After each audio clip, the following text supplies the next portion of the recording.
okay, or good, or superb, or happy, okay? Light, alright.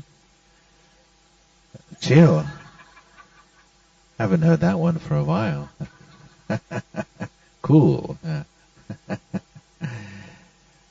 Okay, so we're going to be looking in this session a little bit at then how do we, practical application of the power that we receive through our practice.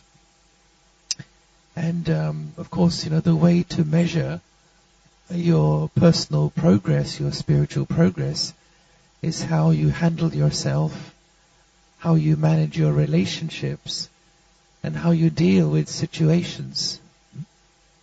That's the practical proof of what you are becoming inside.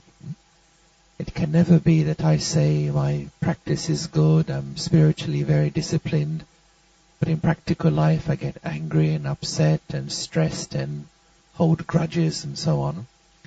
So it must translate into my practical life. And one way to describe that is what we call as acquiring the 8 powers of yoga. The 8 powers as a result of yoga. There are of course many powers, but 8 have been mentioned as a kind of example or a summary.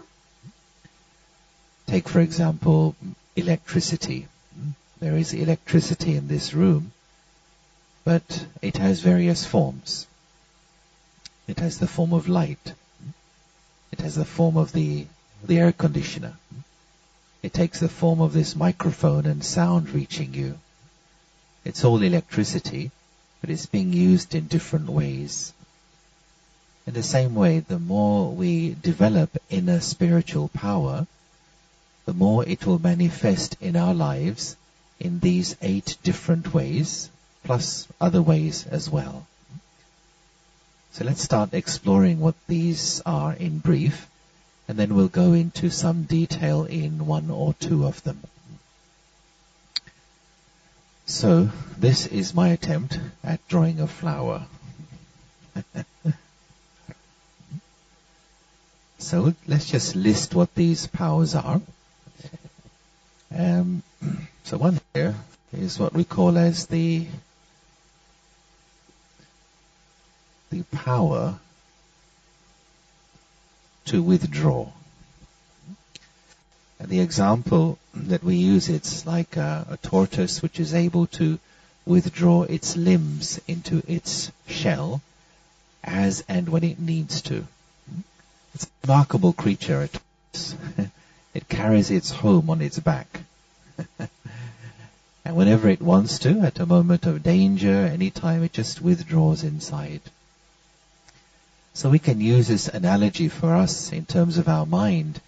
Am I able to withdraw my mind, my thoughts, as and when I want to? Just go to that quiet place inside myself.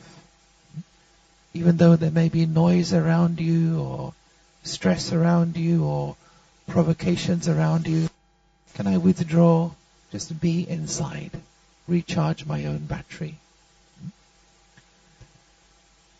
Then another one, and they're all connected, is we may call as the power to pack up.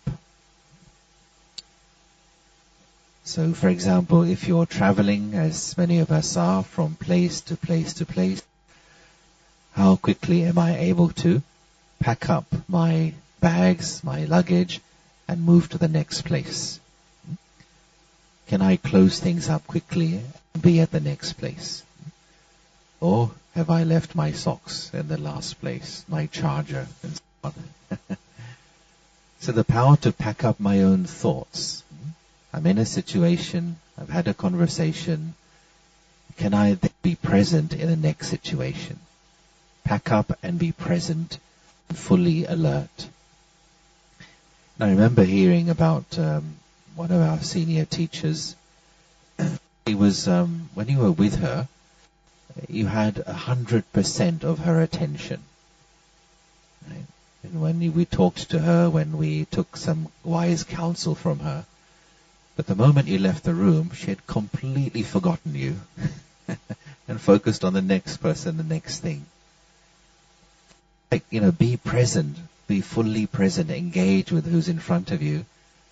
But then when you're the next person, don't keep thinking of the conversation you just had. So pack up is like this, to be able to apply a full stop to unnecessary thoughts. Pack up is also to be able to make things essential, to shorten things, not to go into unnecessary expansions. And so it's a great power to be able to conserve your mental energy, pack up your thinking. Another one we call as the power to tolerate. And we will look at this one in some detail in a moment. It's an essential power and ability you require if you wish to deal with human beings. Now, if you live somewhere on a cave in a mountain or somewhere in a forest, maybe you don't need the power to tolerate. But if you live with people, work with people, interact with people, you need tolerance power. Why? Because everybody has a different personality, nature, standards, competence level, styles, thinking patterns. So in order to be able to get along, I need to be able to develop tolerance power. And we'll come back to that one. Then another one we describe as the power to accommodate. So an example in nature is rivers flowing into an ocean.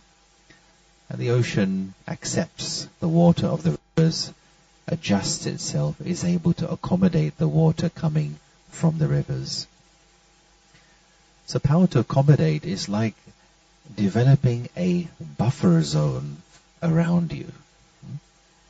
So whatever is coming to you, maybe words that are not so pleasant, an attitude not so good, you're able to accommodate it as though nothing happened. No big deal. You're able to make a potentially hurtful situation into something which has no problem for you at all.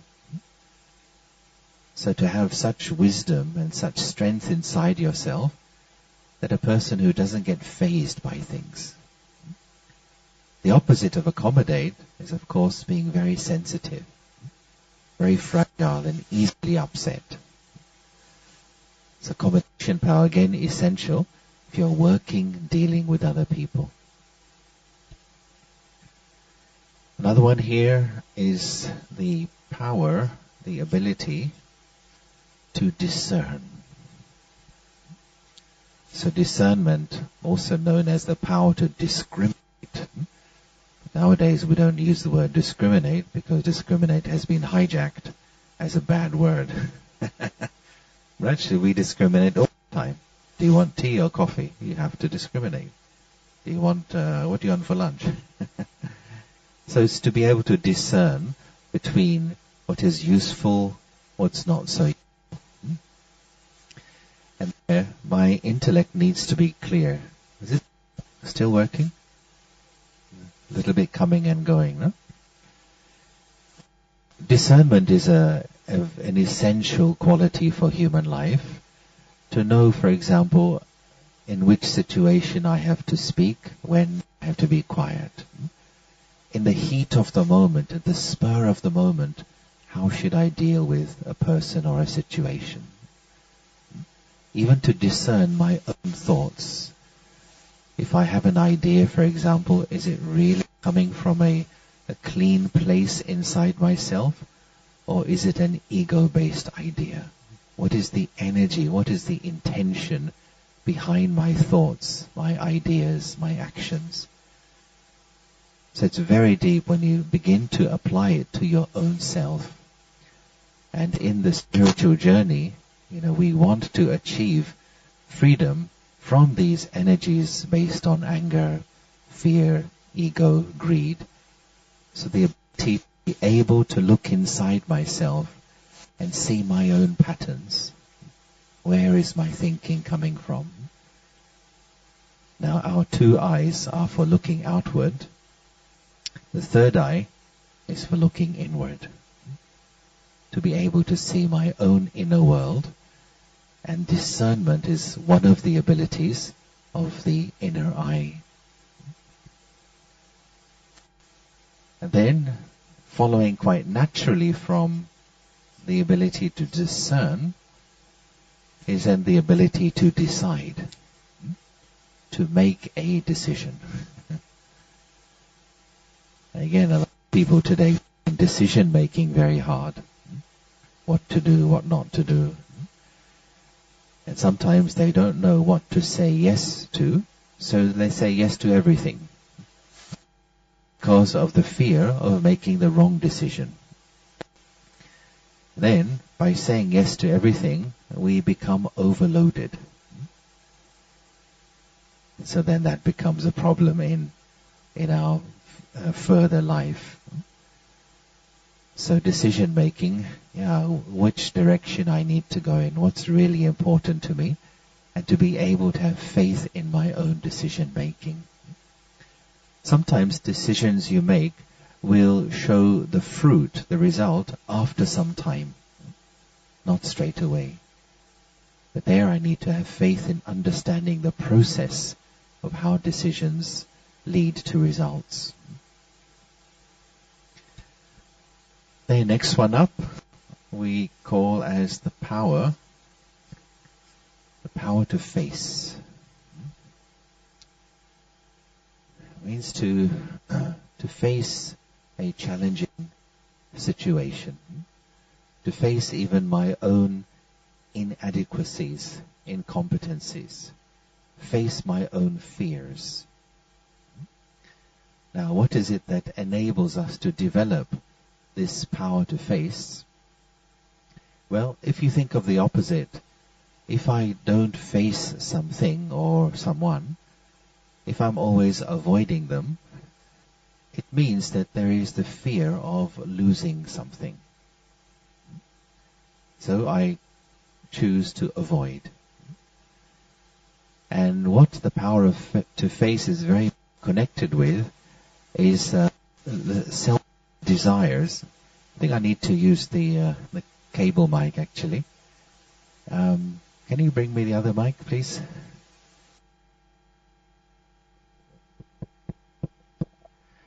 Hello, how's that? Much better, huh? Yeah. So we'll look at this a bit more. That what I've experienced is the power to face is connected with some desires, some limited selfish desires I may be carrying in my mind. Why I avoid facing is because I don't want to experience the disappointment of losing something. But if that disappointment is not there, if I can lose nothing, I can face everything. It's like when a person gets to a point saying, I have nothing to lose, so I can face everyone and everything. So what are these subtle hidden desires that do not allow us to face people and situations? We will look at that in a moment as well. Then the final one. Now, what do you think is the result of all of these powers? What is missing today? The final one is called the power to cooperate. Thank you for your cooperation. There should be an R there. Yeah.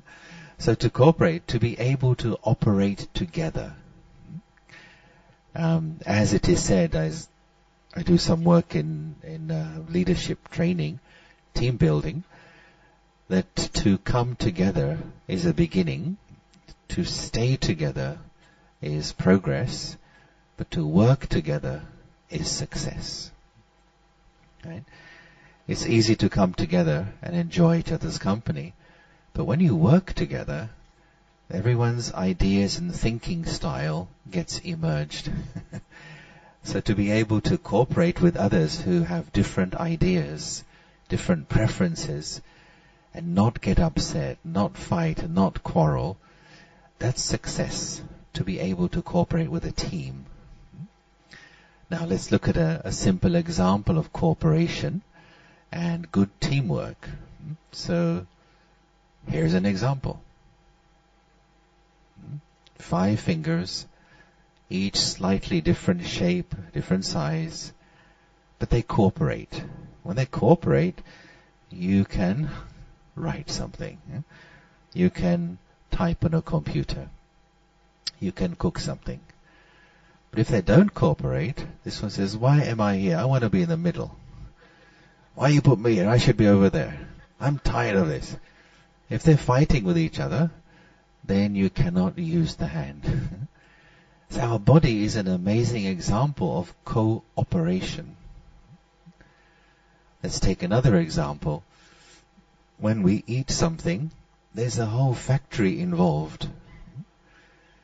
Who's the first team member in when we eat something? Hand? Anything beforehand? Okay, something physical? Yeah. Okay, first your eye sees the food, or if it smells really nice, you smell the food. And you think, something nice is cooking. So first your eyes notice the food. Then it's a job of the hand to put the food in the mouth. Second team member. Then it's a job of the teeth to break that food down. Of course, there are many team members involved, and the saliva will break the food down into tinier pieces.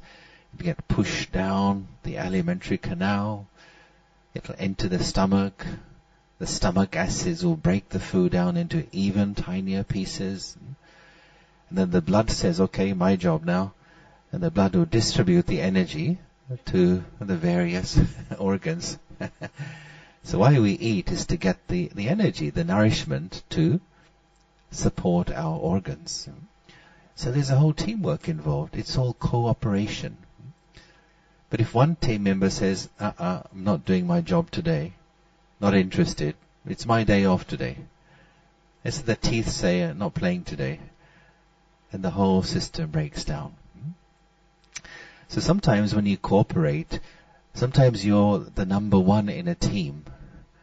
Sometimes you have to be number 2. Or sometimes the last member. But to be able to cooperate, really cooperate with others, you have to be egoless. If you're number 2 in a team, but you secretly want to be number 1, then you will sabotage the success of the team. So all of these are practical things we see, and we also realize that it's in the practical life that the arena of learning exists. It doesn't just happen by spending hours and hours on your own in meditation. We have to come into interaction and see, how do I feel when I am criticized? How do I feel when I am rejected? How do I feel when I am forgotten? What is my inner condition? That's an indication of our growth. Now, what this is also showing us is the middle part of the flower, which holds it all together, now here comes another attempt at drawing, is this connection with the higher energy which Sarah talked about in the earlier session. So that's the state of yoga, the connectedness with the self, the inner journey, and the connectedness with the great power, the upward journey. And that is the basis of being able then to apply these powers in our practical life. Let's look at another diagram to help us to understand why our journey is important and how it connects to our practical lives. So let's say this here represents you. This over here represents life. So the model or the dynamic into which we are born, pretty much all of us, is we are told, go out there and get what you want from life. But be quick, because other people may want the same thing. So be quick, hurry up, grab and protect. And get there first. Push others out of the way if you need to. Use your elbows to get to the front of the queue.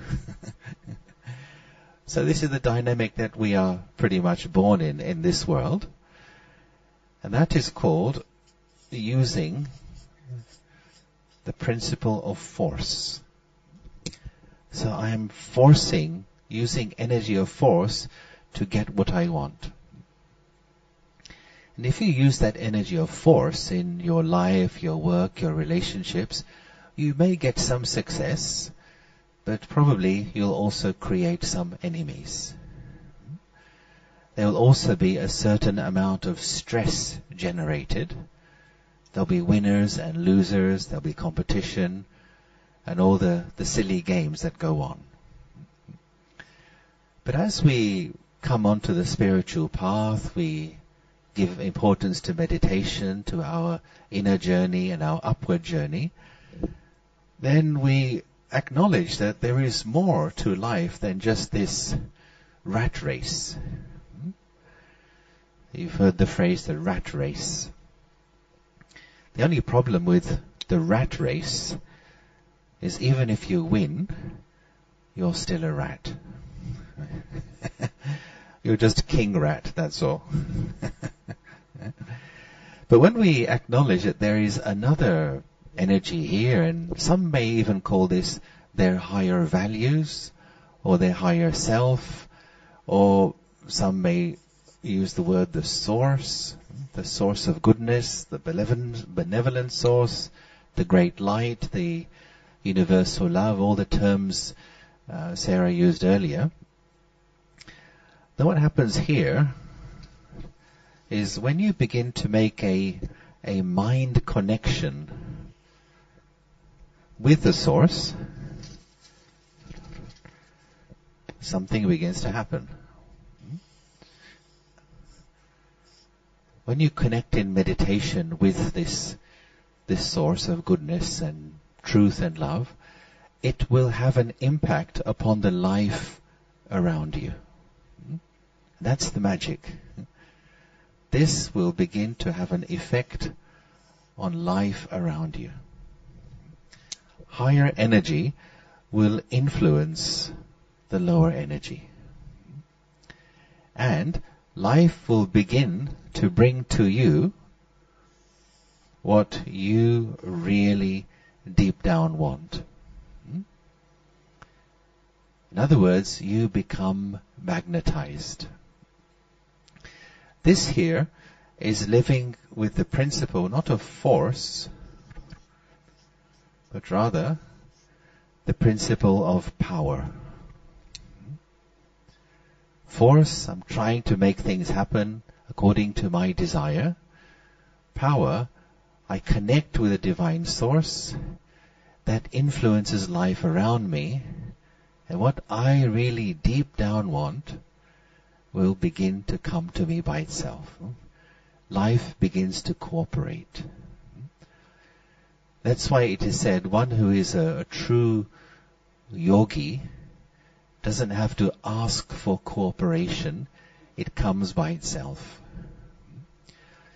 And this is what we consider to be the deepest meaning of the word yoga. As you know, yoga comes from yujya, union, connection, link. And the highest form of yoga is the connection between the inner self, the spiritual being, and the divine source. And this has to be real, deep, and honest. Now, the principle of yoga is whatever your mind thinks of, you are having a yoga with that person or that thing. And the result is you become similar to what you are having a yoga with. For example, have you noticed how an elderly couple who have been married for many, many years, they begin to look like each other? Have you noticed that? Why? Because in the mind of one is the face of the other. Whatever your mind is thinking of, it's going to affect your features. Yeah? Have you noticed how some people look like their dogs? Or cats? Yeah? Who has a dog or a cat at home? Anyone? Can we see the photos, please?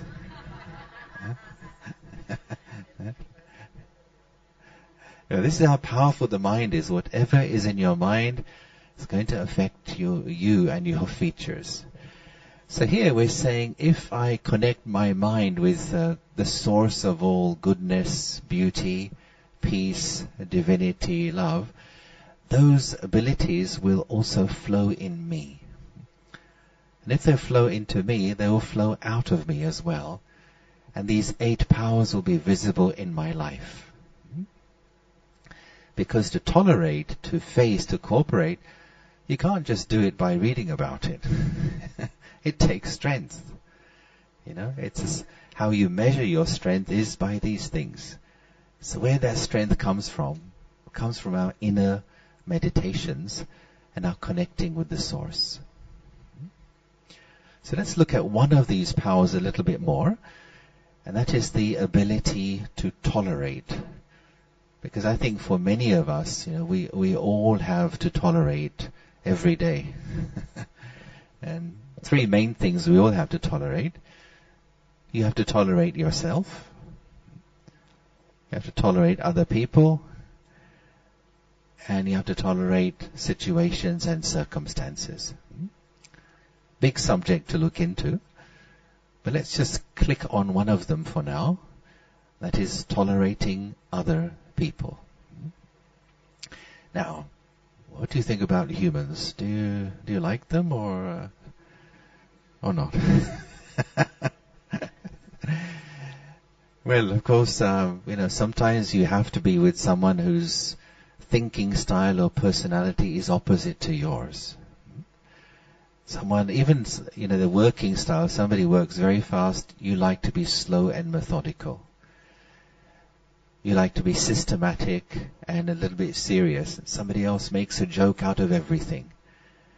And you say, can't you be a bit more serious?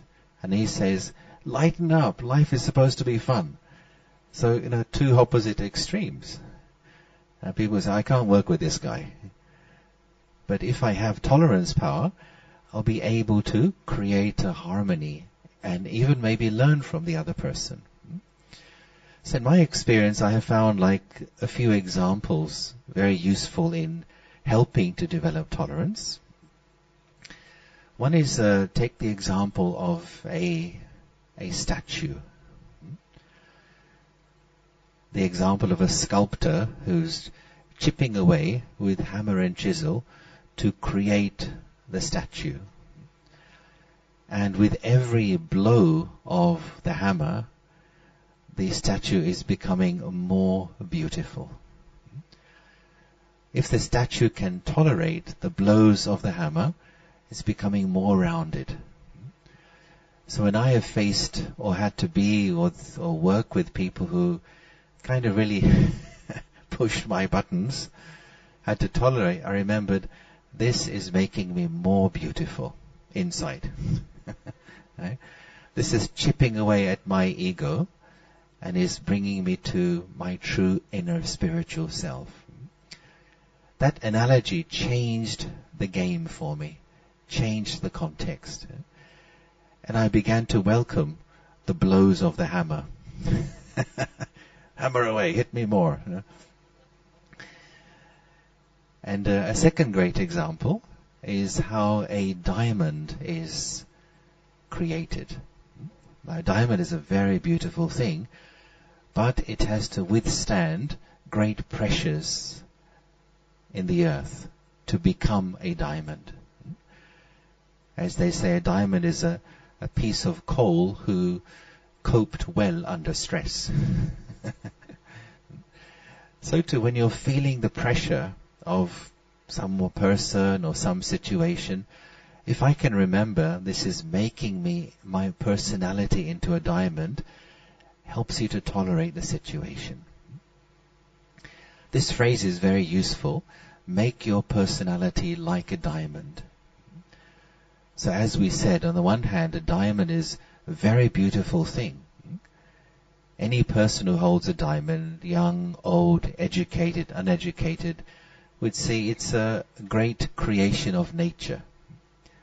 But also, a diamond is the hardest substance in the world. And that's a great analogy for how our personality can be. A diamond personality, externally, be very gentle, be very caring, be very loving, be polite, be friendly, but inside, be so strong that nothing can upset you. Nobody can give you sorrow. Nobody can manipulate you, push you around on the inside. So a very solid self-esteem inside, and a very pleasant and positive, virtuous nature on the inside. It's rather like an iron hand wearing a velvet glove. And sometimes people think to be spiritual means only to be nice. But if you're only nice, you become weak. And if you're only strong, you become a bit cruel, a bit forceful, and a bit like a bully. So for me, when I think of the great spiritual people I have had the fortune of observing for 40 years, I've seen their personality. Inside very strong, outside very loving and gentle. And I think, yeah, that's a good model. That's how to be. Let's look a bit more at tolerance, and then we will get into some conversation groups. So when a person does not have tolerance, then they begin to get angry. Now, is anybody here anger-free? Any anger-free individuals here? No. I was told that this would be like super anger-free group here. No. Of course, it's a long journey to overcome that. But if we were to ask the question, okay, what makes you feel angry? Mostly people would say it's certain behaviors of others. So, for example, if somebody is disrespectful, whether it's in a conversation or it's in the road or in any relationship, or if there is some kind of injustice, it makes people very angry. Or if somebody is irresponsible, they said they are going to do something, and last minute they don't do it. And the fourth one is dishonesty, where somebody is telling you lies in your face, and you know he's lying, and he knows that you know he's lying, and you know that he knows that you know that he's lying. But the charade goes on. And you think, why don't you just say, sorry, it was my fault, or sorry, I forgot. So people have different behaviors. But the question arises, why do I become angry because of this? What's the connection between my anger and the behavior of someone I don't like, and what can we do about it? Well, there are two main ways people tend to deal with this emotion of anger. Some people, they explode. So that obviously means raising your voice, shouting, screaming, banging things on the table, walking like you really hate the earth, slamming doors, sometimes making cups and plates fly in the kitchen. So when the anger bomb goes off, then of course it's not very pleasant. And the worst thing you can say to a person who's getting angry is, don't be angry. He says, you should see me when I'm angry. So this is a very toxic energy, anger, and you cannot reason with a person when they are in a state of anger. Which is why it is said anger is blind. When you're angry, you don't realize what you're saying or doing. And afterwards, when the anger has cooled down, then a person says, oh, sorry, I didn't mean to say that. If I didn't mean to say it, why did I say it? It means I lost my self-control at that time. Then other people, they don't explode, but they implode. So all that energy is pushed inside. And it is the opposite behavior. They will stop talking to you. They will cut the communication. They'll pretend you don't exist. Yeah, they'll give you this silent treatment. And they'll practice selective blindness and selective deafness, which is where they see and hear everyone in the room except the person. I'm angry. Oh, didn't hear you, didn't see you. As though you don't exist. And of course what's happening there is you push that anger inside you. Psychologically it's not good for you, but also your body suffers. It's sending that negative energy into your body. So I wonder here, who's more explosive here? Any exploders? Oh, any imploders? Who's implodes?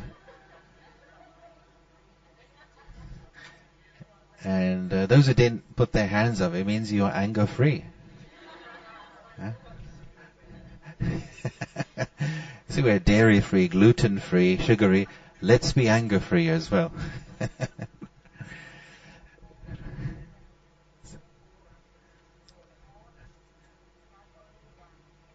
Both.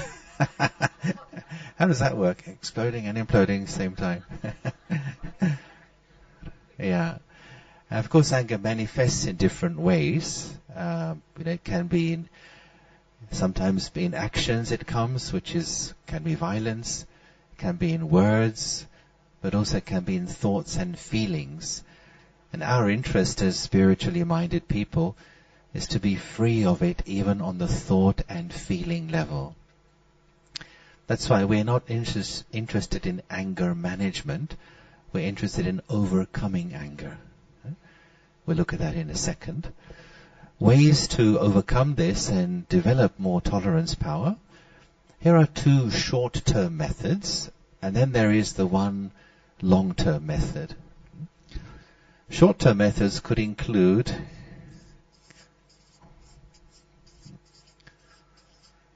to postpone the angry outburst. So let's say something happens and you feel yourself becoming angry. It's your mind that's becoming angry. So there I have to talk to the mind like you talk to a child. Okay, mind, let's be angry, but after 1 minute, please.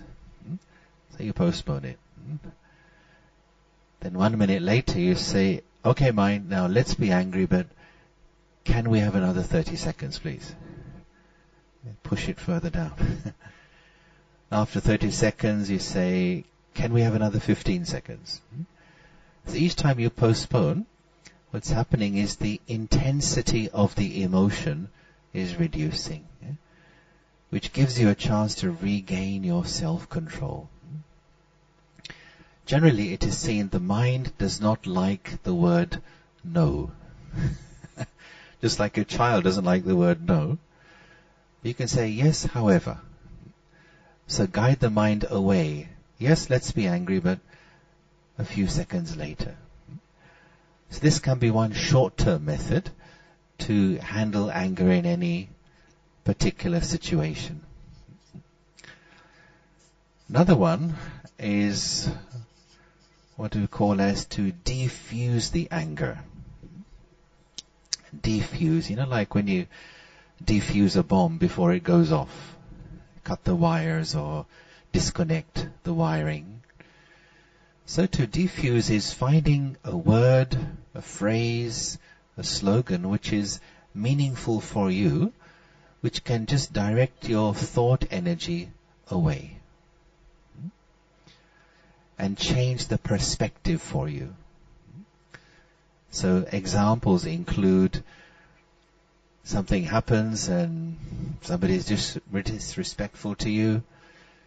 You feel like being angry, but you talk to your mind. It's not worth losing your peace of mind for this situation. You're taking your thoughts away from the, how dare he talks to me like this. Another one, you remind yourself, there are much worse things than this happening in the world. She said this, he said this, it's a trivial matter. There's much bigger things in the world. Don't waste your energy trying to win this argument. Or another one could be, the way this person speaks is his choice. The way I feel is my choice. So I'm taking my attention away from their choice to what choice I wish to make. So here, it's up to each one of us, to find words or phrases which you can use in your life to defuse your anger bomb before it goes off. It has to be something meaningful for you, something real for you. So these are short-term methods.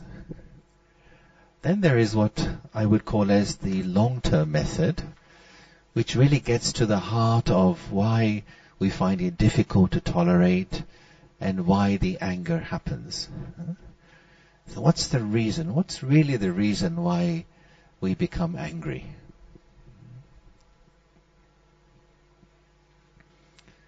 What am I trying to achieve by becoming angry?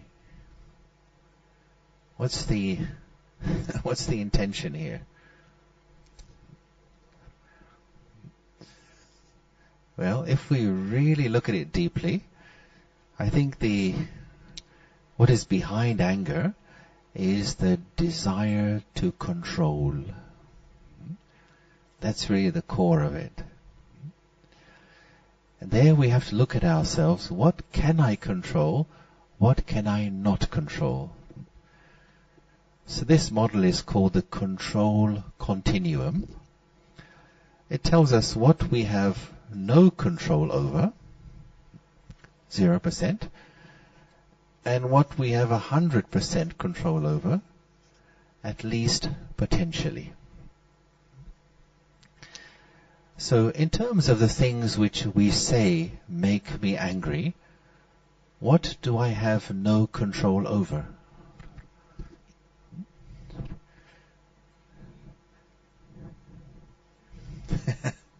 Yeah, other people, other things you may say, some people say noise makes me angry, traffic makes me angry, politicians make me angry, the weather makes me angry.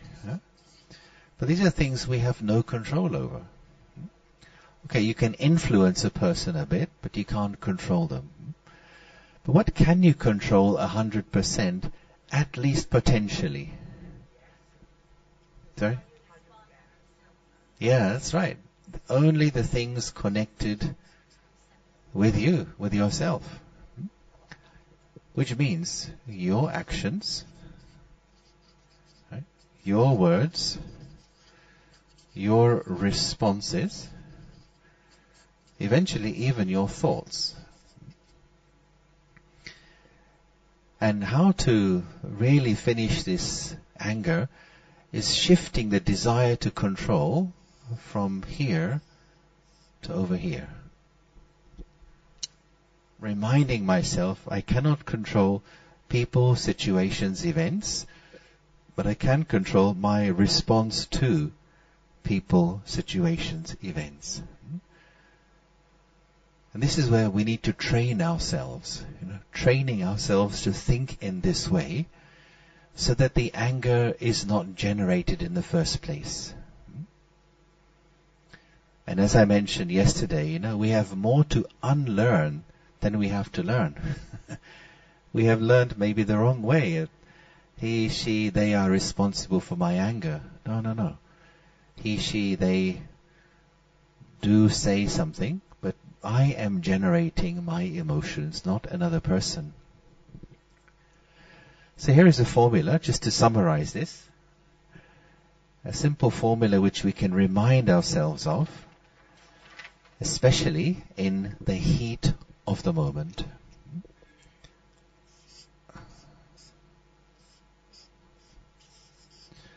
So here is the formula to end all your stress and anger.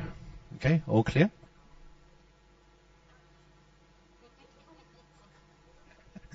All right. So what does it stand for? So O here stands for outcome. Outcome, or the condition of something.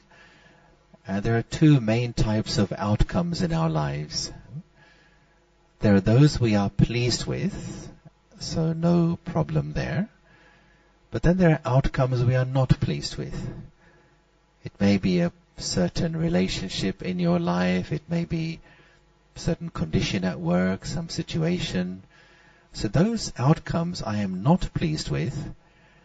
Am I trying to change E or R in order to change the outcome? Now E here stands for the event, which means the thing or the person outside of me. He said this, she said that, this happened, that happened. If I'm trying to control the event, then I am saying hello stress, hello anger. And that's a habit we need to break. If instead of that, I shift my desire for control to my response, then notice how you have just as much impact upon the outcome. And notice how your anger begins to reduce. In other words, in any situation, remind yourself E plus R equals O. Do not try to control E. Give more attention to R, my response to the event. It's a training. It's talking to myself, reminding myself. Just like, you train an animal which has maybe, bad habits. Let's say you bring a street dog into your house. It needs house training. And gradually it learns. So too the mind has this habit of overthinking, or sometimes overanalyzing, or sometimes holding on to the past. We need to train the mind, and that's what the spiritual life is about. Training my mind to develop good habits, right habits. And this way, our tolerance naturally increases when we have a greater level of self-control. Now, is that clear so far? Okay, so let's do this before we go to the next part. As we've had quite a lot this morning, I think we need a little energizer. So, can I ask you just to stand up for a moment? And those who feel comfortable doing this, if for some reason you don't have to do it, stand up and just face to your left. Okay. and put your hands on the shoulders of the person in front of you, if you feel comfortable doing it. Both hands, both hands. Both hands, put both hands on the shoulders of the person in front of you. Okay? And give a good massage. Massage. A bit harder, please. Harder.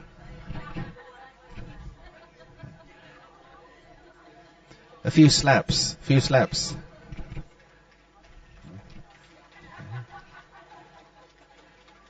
How about some karate chops? Karate chop. Get that blood flowing.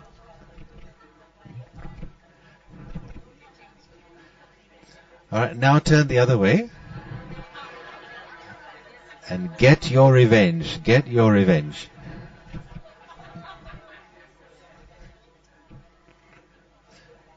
Alright, a little bit harder. Put some pain in there. No pain, no gain.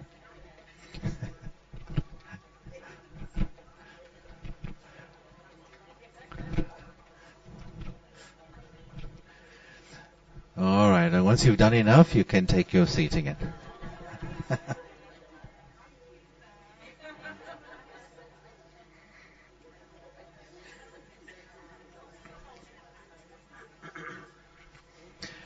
Okay. Yeah. Alright, so now we're going to come to... sorry? Oh yeah, can I hire you for afterwards? Yes, later. I'll call you. Okay. Okay, we're going to have some small group conversations now. So can I ask you to get into groups of 4 people each. Just make little circles, bearing in mind your language groups. And just make little circles of 4. Using the whole area of this room. Okay? You can take your chairs with you.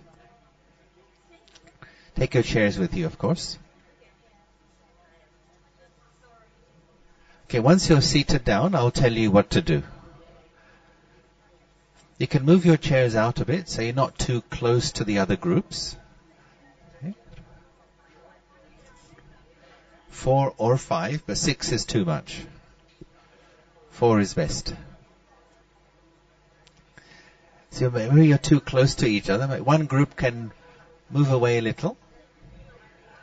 Okay, so I'm going to come to the first question. Alright, so what's going to happen is I will ask you a question. I'll ask you a question and I'll ask you to think about your answer for a minute and then to share your answers with each other in the group. You do not need pen or paper at this stage. Alright, so even as you listen to the question, you can close your eyes and you can just start reflecting on the answer. Okay. So here comes question number 1.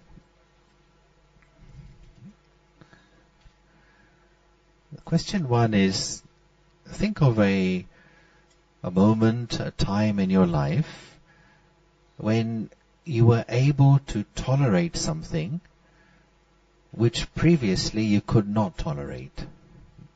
Could be anything, at home, at school, at work. Something you used to find difficult to tolerate, but now you find you can tolerate. So think of a situation like that in your life. The question is, what enabled you to be able to tolerate something which you could not tolerate before? What helped you to develop that tolerance? So just think about that in silence for a minute.